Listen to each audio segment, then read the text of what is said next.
All right, so I'm going to do a week 9 update. Um, all in all, yesterday was a good day.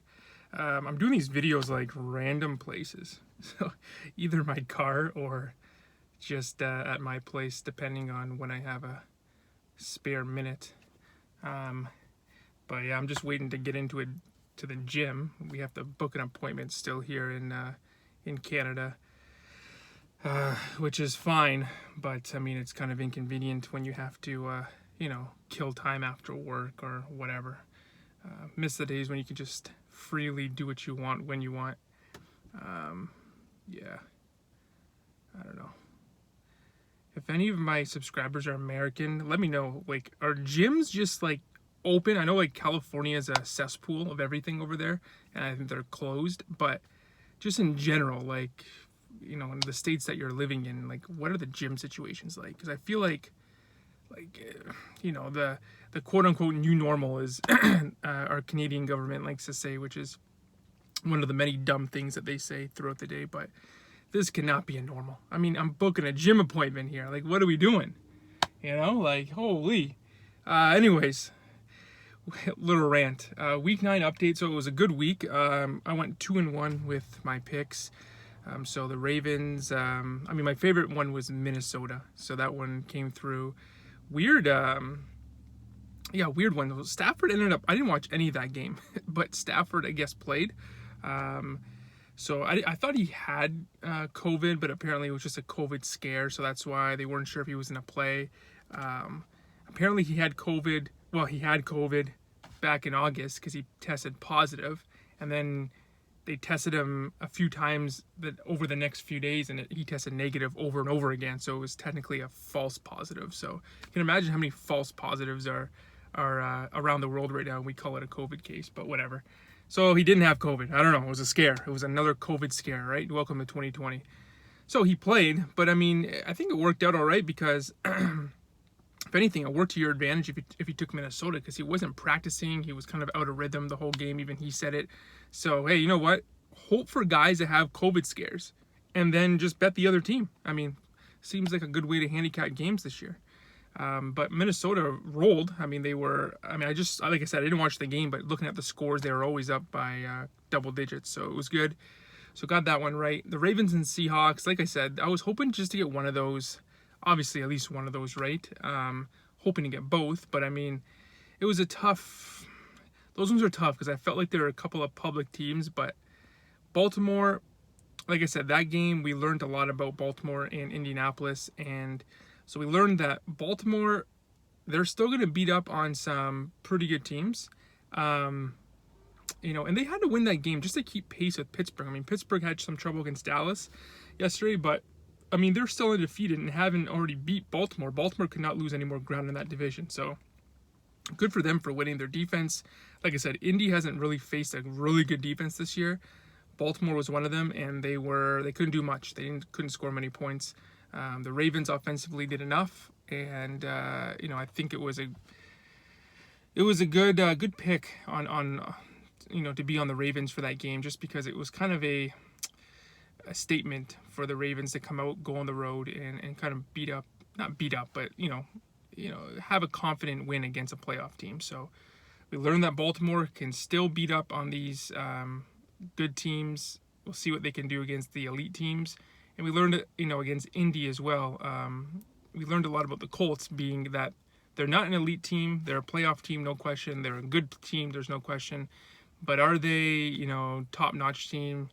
Not yet. I mean, and Phillip Rivers, again, he's not going to be the guy who's going to go out there and win you games. And that's what you're going to have to do when you play against Pittsburghs and Kansas Cities and these type of teams, and even Baltimore. So the Ravens was a good one. The Seahawks, like I said, situationally, it was a great spot for Buffalo. I mean, it was just, everything was on Buffalo's side. Again, I already explained about the sandwich spot for Seattle, having won a division game last week against San Fran, having to go into LA to play the Rams next week. You have a non-conference East Coast game in between all that. It was not a good spot for Seattle. It was a great spot for Buffalo. So I kind of knew going in it was going to be a tough one, but anytime you have Russell Wilson, you're always in the game, and it's never really a bad pick per se. And you know what? It was a good game. I mean, the Seahawks were trailing the whole game, but they battled. And I said the Bills' defense is overrated. The Seahawks put up 34 points, and if you put up 34 points against Buffalo, 9 times out of 10 you're going to win that game. Buffalo isn't going to outscore you too often when you put up 34 points. And if it takes Josh Allen throwing for over 400 yards and whatever he had, 3 or 4 touchdown passes, I'll take it. Buffalo played the best they could possibly play. And it was still, that game was still a one-score game, 27-20 at one point, and it was just, they weren't far off. They were kind of one possession off of making that, a game. So it was good, 2-1, and I'll take it. I gave some other, bets that I wasn't, or plays I was betting, or wasn't betting, sorry. Just throw some extra ones in there. I think I took, I said the Chargers and Bucks, which got steamrolled, especially the Bucks. And then the other one was I took the Dolphins. I know sharp money was coming in on Miami, and they were able to win. But like I said, I didn't bet any of those games. I just bet the 3. So 2-1. It was a good week. And now we'll just look to carry this over into week 10. I had someone message me about tonight's game. The Monday Nighter, I typically don't bet primetime games unless I see a big edge, but especially Monday night, it's not really a game I like to get involved in. He was asking who I would pick at a -7 spread. If it's 7, I'd take New England. That line's gotten up to 10 though, so I mean, if it's 7, for sure take New England. If it's 10, I mean, I'm not taking the Jets, but gun to my head, I take New England. I think the better play in that game is betting the total, and I think if you shop around, you can get around 42, and I would bet the over. I know flaccid Flacco's in there, and the Jets can't score, and whatever, but I don't know, 42 to me seems a little low, and I know people hammer the over on these primetime games, but I think the total should be closer to 45. So 42, I would bet the over, but other than that, I'm not getting involved in this game. I'm not even going to watch the game. Could care less, but good week, 2-1. Let's keep it going. I'll look at the lines again later on this week and kind of do, see who I like, and then hopefully have a video out again on Friday night.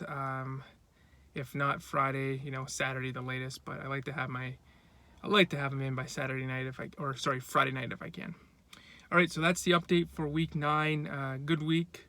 So again, guys, keep liking the videos, commenting, ask me questions, and subscribe. Big shout out again to Big Ree and Ace. I know a lot of their subscribers have come over to follow me. So keep telling your friends, whoever likes sports, to give me a follow, and we'll keep it rolling into next week.